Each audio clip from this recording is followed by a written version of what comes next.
Everybody wants to be heard, but how do we ensure that the things that we say get remembered?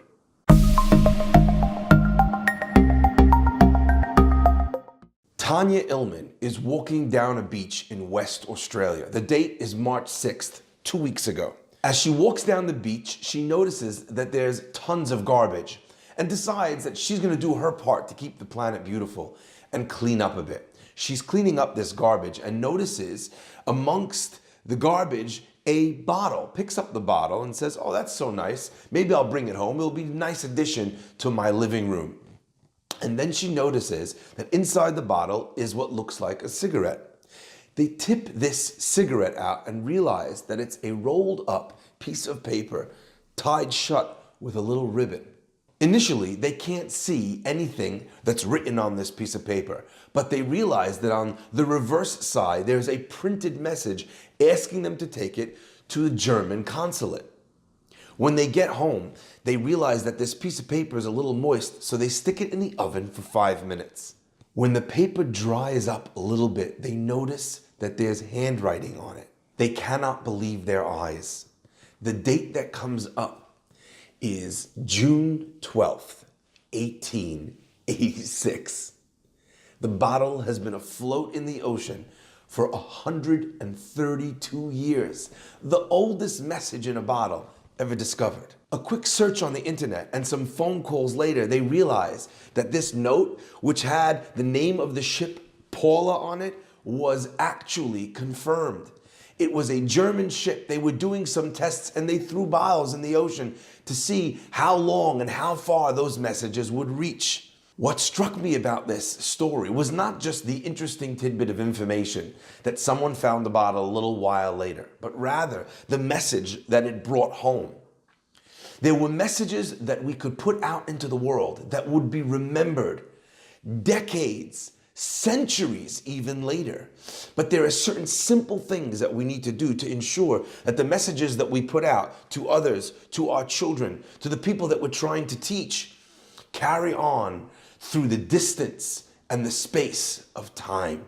The Torah tells us that Moshe commands Aaron and his children, Tzav et Aharon ve'et banav, command Aaron and his children.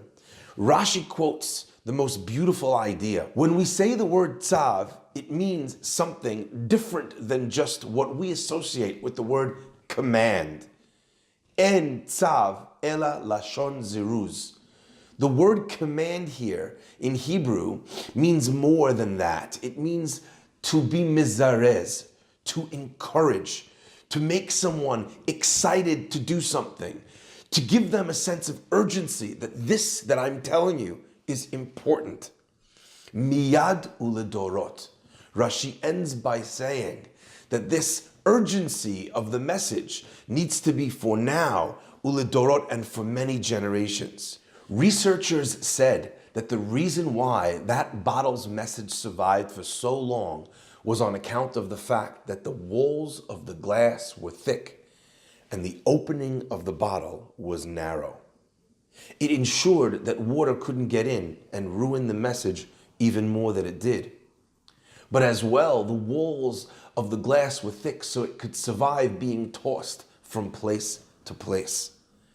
We communicate with our children the truths that we feel will ensure that they have long, happy, and productive lives. We teach them to look both ways before they cross the street. We teach them to make sure that when they invest time, effort, money, that they've done their due diligence to ensure that that was something that was worthwhile investing in. But for these messages to ring in their ears when times are stormy, when they're in a relationship and they don't know how they feel, where something seems too good to be true and they put their hard-earned cash behind what can turn out to be a pyramid scheme, we want our voice to ring in their ears. So we need to make sure that the things that we teach them are protected by a narrow entry point. That they're so clear about how important that message is that they don't let anything else dilute the power of your words.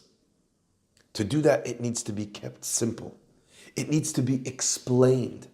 if we tell our kids things, if we teach people things without them understanding why they are important, then they don't go the extra step of making sure that they protect those things. But there's one other point. The words themselves were almost lost forever.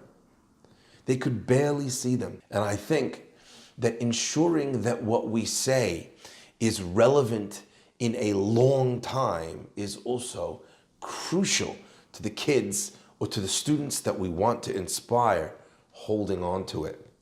Can what I say today be applicable always?